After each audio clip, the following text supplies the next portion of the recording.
Part 1. Hello and welcome to English Journey with Story. Have you ever watched someone take control of your life while you were still standing in your own home? This story is about trust, betrayal, family, and the courage to protect what truly belongs to you.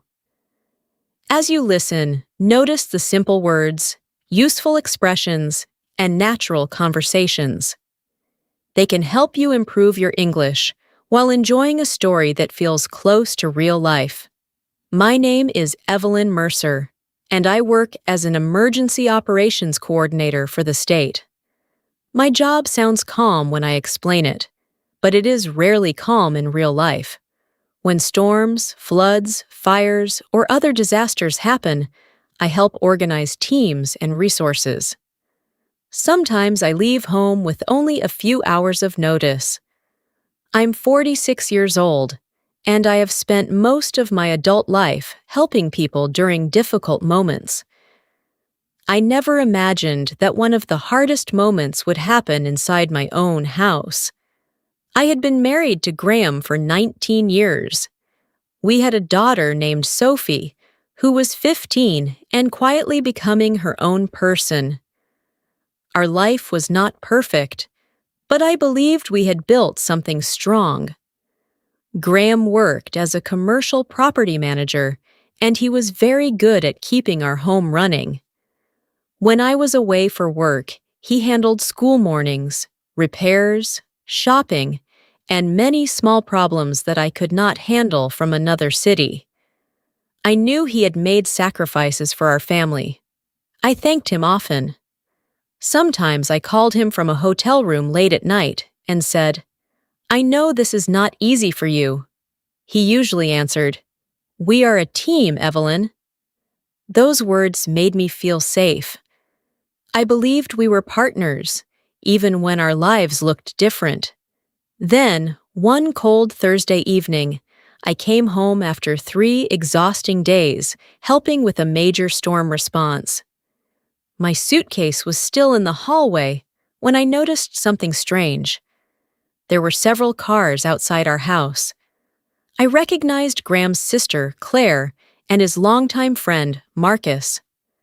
I also saw a woman named Vanessa standing near the kitchen window. I walked inside and smiled politely. "Is something happening tonight?" Nobody answered immediately. Graham was sitting at the dining table with several papers in front of him. He looked calm, almost too calm. Sophie stood near the stairs, holding her phone tightly in both hands. Graham finally looked at me and said, "You need to start packing." For a moment, I honestly thought I had misunderstood him. I placed my bag on the floor and asked, "What are you talking about?" He pushed one of the papers toward me. "I am keeping the house, and my lawyer will make everything official during the divorce." The room suddenly felt smaller. I looked at Claire, then Marcus, and finally Vanessa. Nobody looked surprised.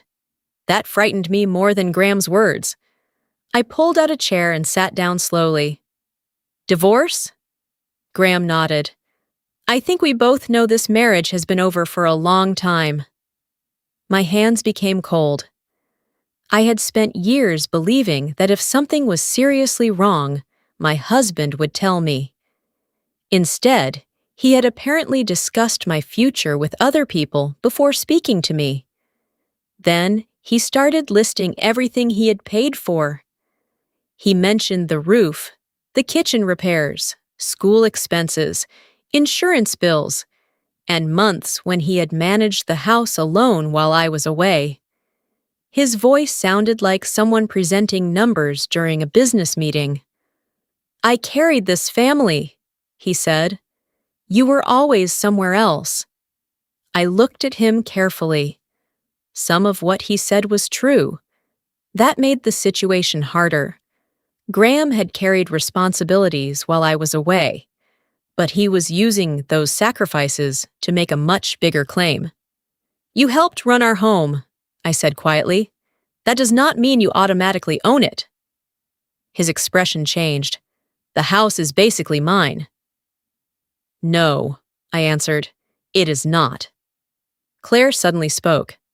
"Evelyn, Graham has been dealing with this for years. You cannot act like none of his sacrifices matter." "I never said they did not matter," I replied. "I said they do not change the facts." Graham leaned forward. "What facts?" I looked at the house around me. I remembered the documents I had signed years before our marriage. I remembered my grandmother leaving me an inheritance. I remembered the estate planning meeting where the house had been placed into a family trust before Graham and I married. But I did not tell him everything yet. Instead, I asked one question. "How long have you all known about the divorce?" Nobody answered. Sophie slowly came down 2 steps. Her face looked frightened, and that broke something inside me. I turned toward her. "You do not need to listen to this," Graham immediately said. "She deserves to know what is happening." I looked at him. She deserves parents who protect her from our conflict. Sophie stared at both of us before quietly returning upstairs. The sound of her bedroom door closing stayed in my mind. A few minutes later, everyone began leaving. Claire avoided my eyes. Marcus gave me an uncomfortable nod. Vanessa was the last person near the door. Before she left, she looked at Graham and whispered, "Are you sure about this?" Graham did not answer. When the house finally became silent, I walked to the small office beside our bedroom. I opened an old cabinet and pulled out a thick folder. The trust documents were still there. I turned on the desk lamp and opened the first page. My name was there. The property details were there. The legal structure was clear. But then I noticed something that made my heart beat faster. There was another document behind the trust papers. I had completely forgotten it existed. And when I saw Graham's signature at the bottom of that page, I realized that tomorrow's conversation was going to be very different. Part 2. I barely slept that night. I sat at the kitchen table until 2 in the morning, reading the old papers again. Graham's signature was clear. The document showed that he had been present when the trust was explained. He had signed an acknowledgement saying he understood that the house was protected by the trust and that he was not being added as an owner. I remembered the meeting suddenly, but memory alone was not enough.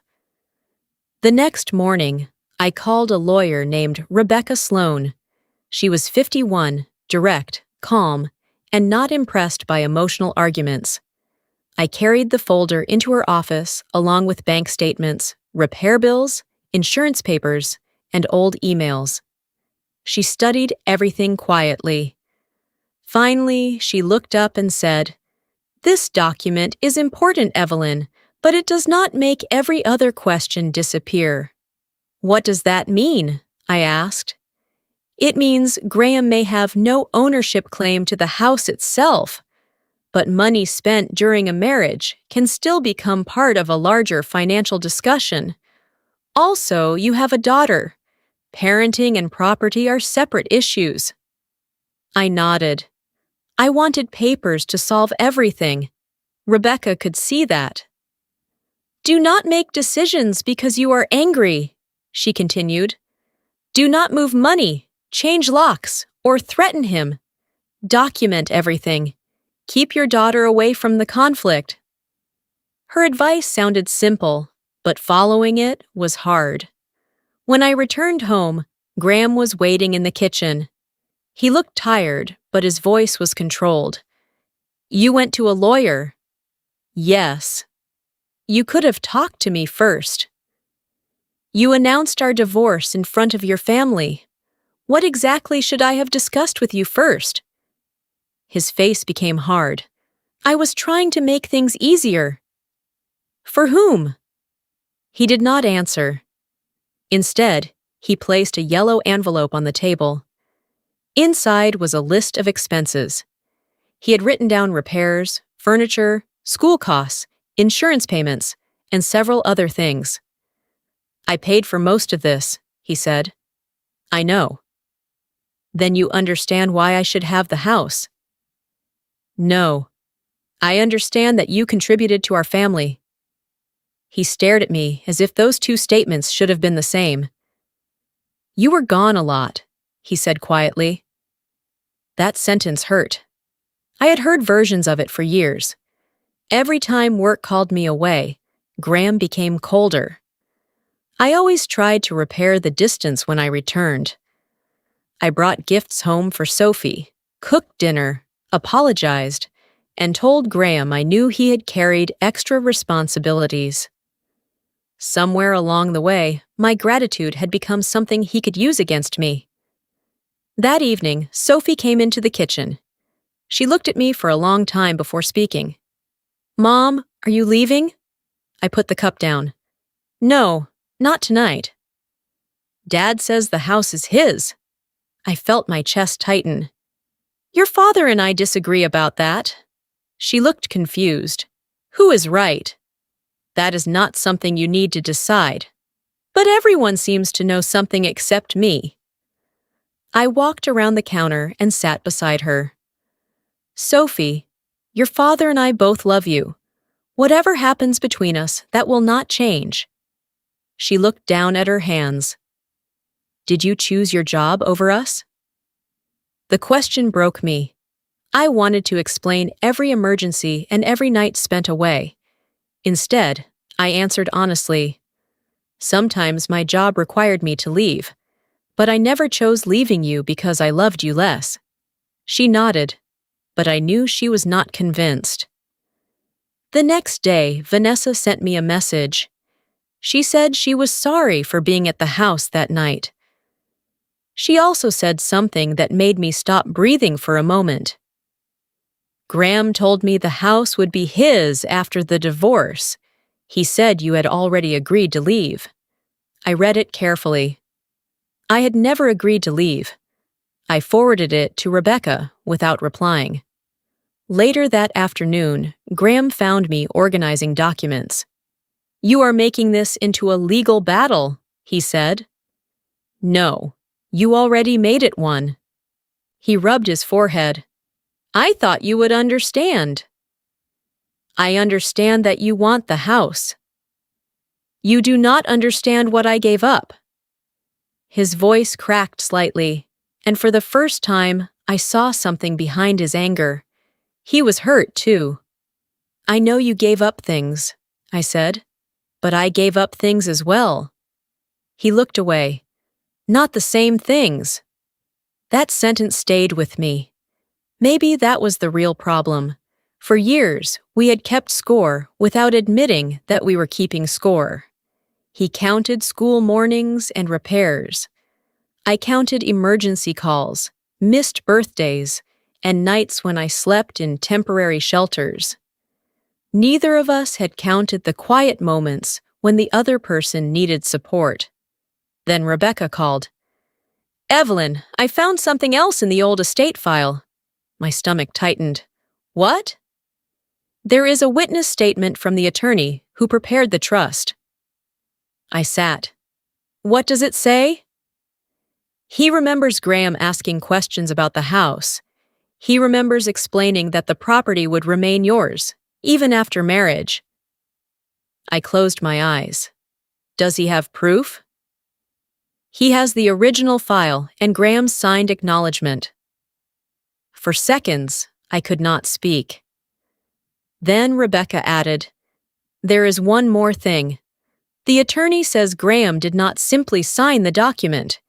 He asked whether the trust could ever be changed without your permission." I opened my eyes. Graham had understood far more than he admitted. But before I could ask another question, I heard the front door open. Graham had come home early. He walked into the kitchen, saw the papers in front of me, and stopped. His face changed. "What did you find?" I looked at him. For the first time, I was not afraid of his answer. "I found truth," I said. His eyes moved toward the folder. Then he whispered, "You were never supposed to see that document again."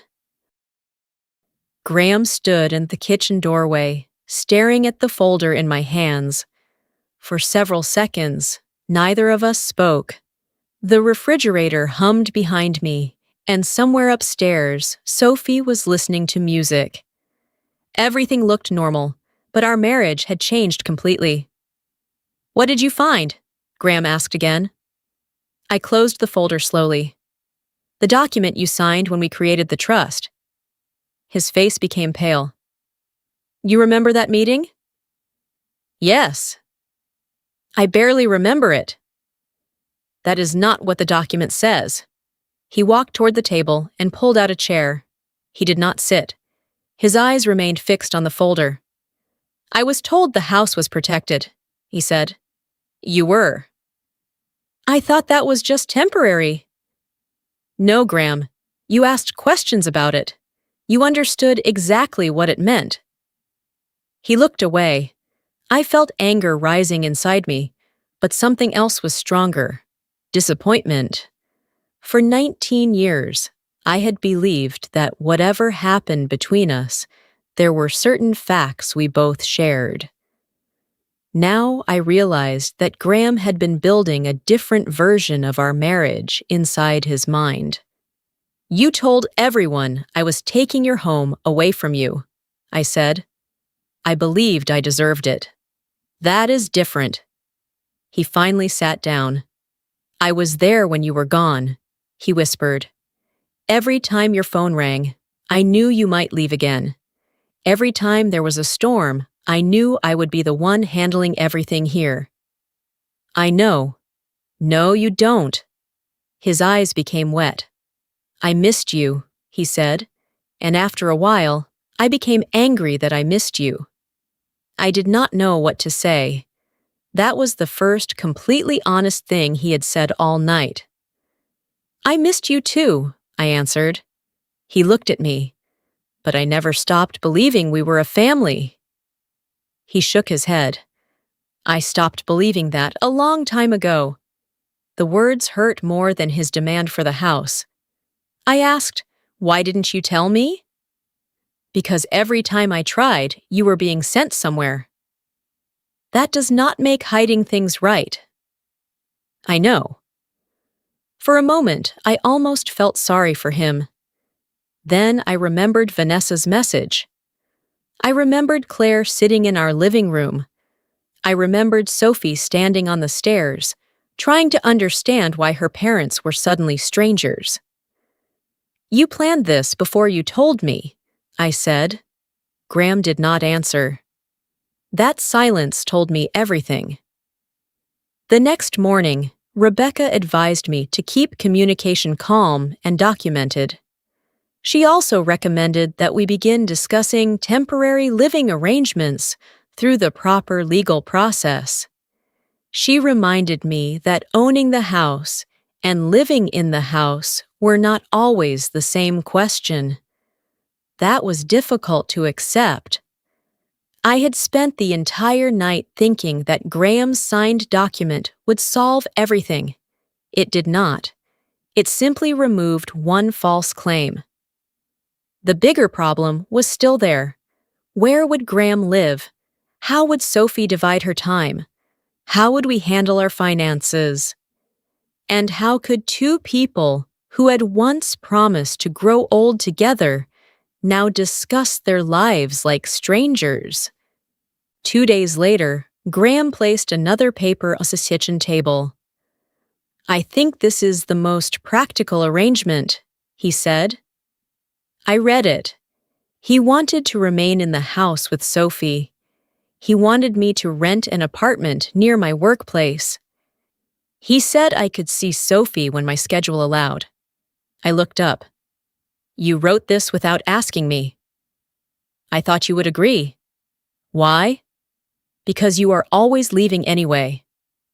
The words landed like a slap. I stood up. "I leave because I am sent to help people. I do not leave because I do not care about my daughter. I know that. Then stop using my work against me. He became quiet. Sophie appeared at the kitchen doorway. Are you fighting again? I immediately lowered my voice. No, we are trying to solve something. She looked at the paper. Am I part of the problem? My heart broke. No, Sophie. You are the reason we need to solve this carefully. She walked toward me. Dad says he is the one who stayed. I looked at Graham. He closed his eyes. I knelt beside Sophie. Your dad did stay. He did many important things while I was away. I will never take that away from him. She looked confused. Then why are you fighting? Because adults can appreciate each other and still disagree. She thought about that for a moment. Are you both going to leave me? No, I said immediately. Graham answered at the same time. Never. For the first time in days, we agreed on something. That evening, Sophie went upstairs early. I stayed in the kitchen, staring through the window at the dark yard. Graham came beside me. I never wanted her to feel this way. Neither did I.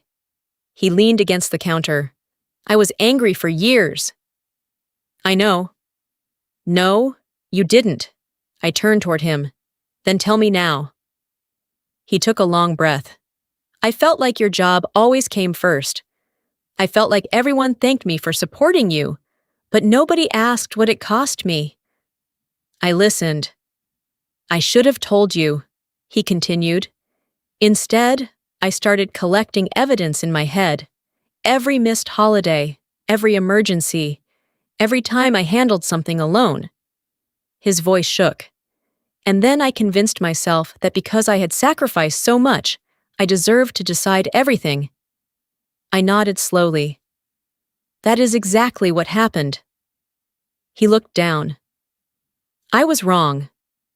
The words were small, but they were the first apology I had heard. I wanted to forgive him immediately, but forgiveness was not the same as trust. The following week, we attended a temporary family hearing. It was not dramatic like the confrontation at home.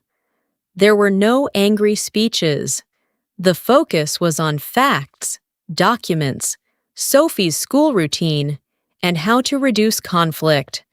Rebecca presented the trust papers, and Graham signed acknowledgement. His lawyer did not claim that the signature was fake.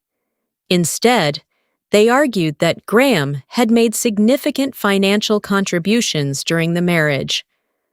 Rebecca agreed that those contributions needed to be reviewed fairly. That surprised me. I had expected her to fight every dollar. After the hearing, I asked why. She looked at me and said, "Protecting what belongs to you does not mean pretending the other person gave nothing." That sentence stayed with me. The temporary arrangement allowed me to remain in the house while Graham searched for another nearby place.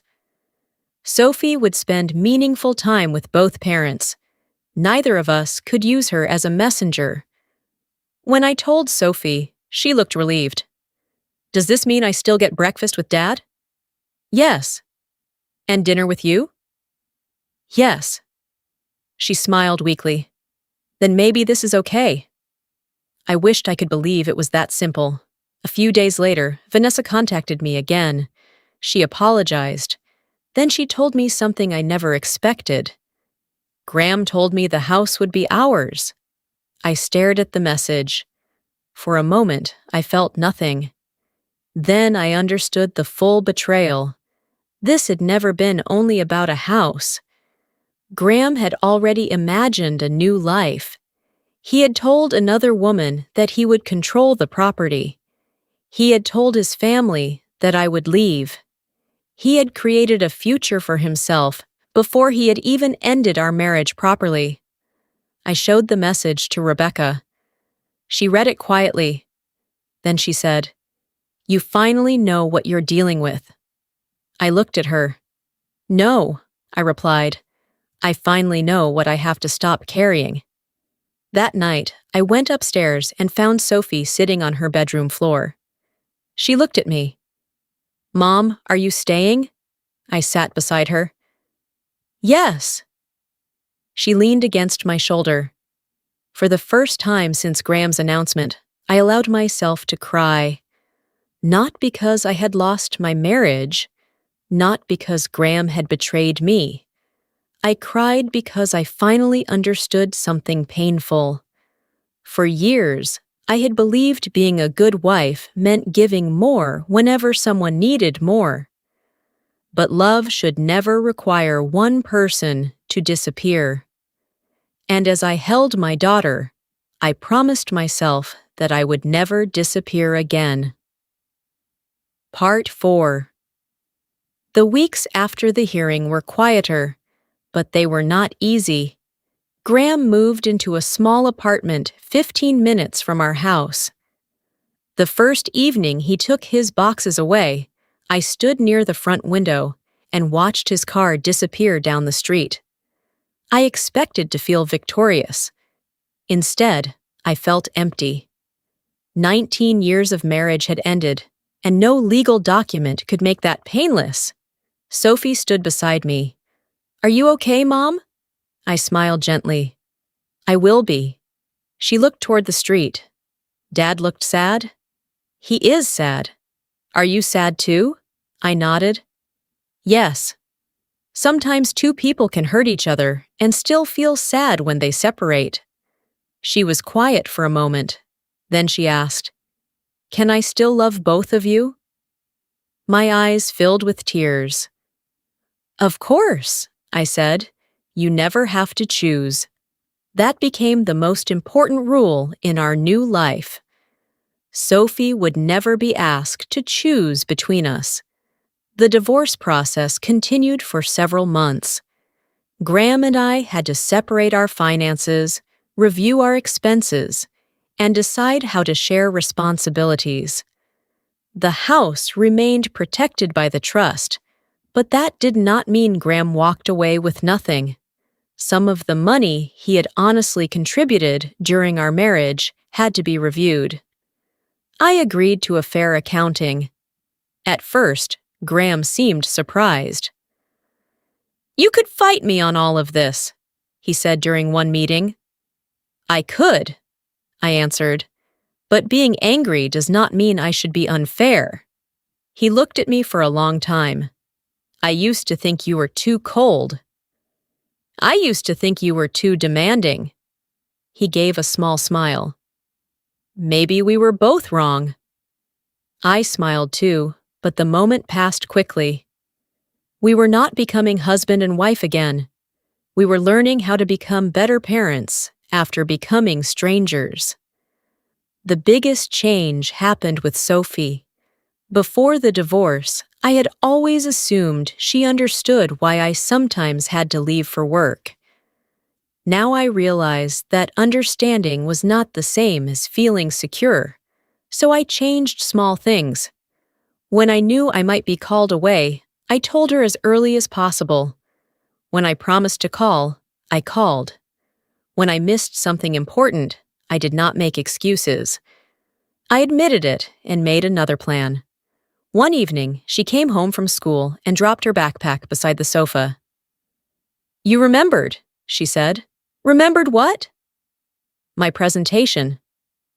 I laughed. Of course I remembered. She smiled. It matters when you remember. That sentence stayed with me all night. I had spent years believing that big sacrifices proved love. Sophie taught me that small acts of attention could sometimes mean much more.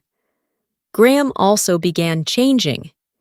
He stopped telling Sophie that he had sacrificed everything for her. He stopped asking her questions about me. He stopped making her carry messages between our homes.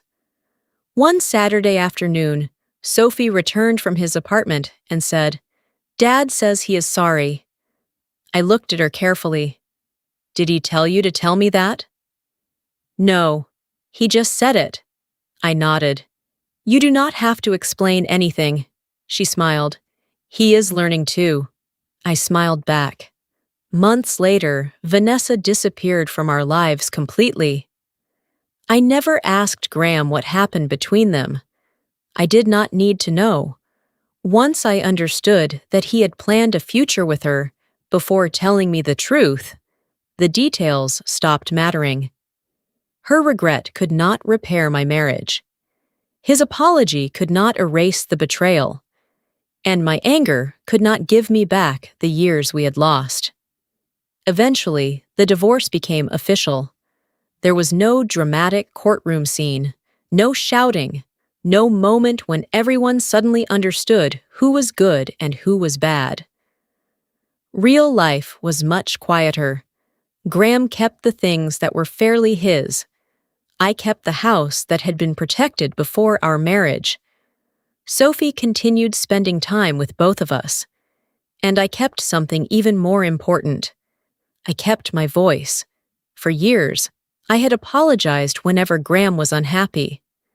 I thought keeping peace meant giving something away. A decision, a holiday, a little money, a little space. Sometimes even my own opinion. I finally understood that peace built on silence is not real peace. One Sunday morning, I was standing in the kitchen making coffee when Sophie walked downstairs. "Mom, Dad is coming for breakfast." I looked surprised. "He is?" She nodded. "I invited him." A few minutes later, Graham knocked on the door. I opened it. For 1 second, we simply looked at each other. Then he said, "Good morning." "Good morning." There was no anger in his voice anymore. We sat at the table with Sophie between us. We talked about school, work, and a movie she wanted to watch. Nobody discussed the house. Nobody discussed lawyers. Nobody discussed the past. It was strange. It was also peaceful. After breakfast, Graham stood near the door. "You know," he said, "I really believed that if I controlled the house, I would feel like I had won." I said nothing. "But I was wrong," he continued. "I lost something much more important before I ever lost the argument." "What did you lose?" He looked at Sophie. "Your trust." I looked at him and understood that some lessons arrived too late. "I hope you rebuild it," I said. "I will try." After he left, Sophie came back into the kitchen. "Are you okay?" I smiled. "Yes. I think I finally am." That evening, I walked through every room in the house. The same walls were there, the same windows, the same wooden floor. But the house felt different. It was no longer a battlefield. It was home. I understood that the house had never really been the most important thing. The real fight was about whether I would allow someone else to define my worth. I had been a mother who worked difficult hours. I had been a wife who made mistakes. I had been a woman who sometimes stayed away because people needed help. None of those things made me less deserving of respect. I could admit my mistakes without accepting someone else's lies. I could appreciate Graham's sacrifices without surrendering my rights. I could forgive without forgetting. And most importantly, I could love my daughter without asking her to take sides. That was the lesson I carried forward. Doing the right thing does not always make life easy. Sometimes it makes life harder before it becomes better. But when you protect the truth, respect yourself, and treat people fairly, you can rebuild your life without losing who you are. The next morning, I opened the curtains and let the sunlight fill the room. For the first time in many months, I did not feel like someone who had survived a battle. I felt like someone who had finally come home. Vocabulary section. Now it is time to learn some useful vocabulary from our story. Do not worry if some words felt difficult. Learning English takes time, and you do not need to understand every word immediately. Listen again, repeat the words, and try to use them in your own sentences. Betray means to hurt someone who trusts you. In the story, Graham betrayed Evelyn by making plans behind her back. Trust means believing that someone is honest and will do the right thing. Evelyn learned that trust can take years to build, but only moments to damage. Sacrifice means giving up something important for another person. Graham made sacrifices for the family, and Evelyn also made sacrifices through her work. Divorce means the legal ending of a marriage. Graham told Evelyn that he wanted a divorce. Property means something that someone owns, such as a house or land. The house was an important part of the story. Ownership means having legal control of something. Evelyn had to prove the ownership of the house. Document means an official piece of written information. The old document showed that Graham understood the trust. Witness means someone who sees something happen or confirms something. The attorney remembered the meeting and helped explain what happened. Contribution means something you give to help with something. Graham had made financial contributions during the marriage. Fair means treating people in a reasonable and equal way. Evelyn wanted a fair solution instead of revenge. Apologize means to say you are sorry for something wrong. Graham eventually apologized for his actions. Regret means feeling sorry about something you did or did not do. Evelyn had regret about some parts of his marriage. Forgive means to stop being angry with someone for something they did. Evelyn learned that forgiveness does not mean forgetting. Protect means to keep someone or something safe. Evelyn wanted to protect Sophie from the conflict. Responsibility means something you are expected to take care of. Both parents had responsibilities towards Sophie. Respect means treating someone as valuable and important. Evelyn learned that respecting others should not mean losing respect for herself. Remember, vocabulary becomes easier when you hear the words many times. Try to make one simple sentence with each new word. That small practice can make a big difference. Pronunciation/shadowing practice. Now it is time for shadowing practice. Listen carefully, pause, and repeat after me. Try to copy my pronunciation, rhythm, and emotion. Do not worry about being perfect. Speak slowly first, then try again with more confidence. I trusted him. He broke my trust. I was deeply hurt. I knew the truth. I had to stay strong. I would not give up. My daughter needed me. She did not need to choose. Fairness was more important than revenge. I could forgive without forgetting. I could admit my mistakes. I could protect myself. I could still respect him. Peace does not mean silence. Love should not make you disappear. Sometimes the truth is painful, but the truth can set you free. I finally found my voice. I finally felt at home. Practice these sentences several times. Try to speak them naturally, not like you are reading from a book. Shadowing will help you improve your pronunciation, listening, speaking speed, and confidence. Thank you so much for listening to this story on English Journey with Story. I hope this story helped you learn English and also gave you something meaningful to think about. Now, tell me in the comments, what would you do if someone tried to take your home? Do you think Evelyn made the right choice? What was the most important lesson from this story? Thank you for learning with me today. Keep listening, keep speaking, and keep believing in your English journey. See you next time with another emotional story.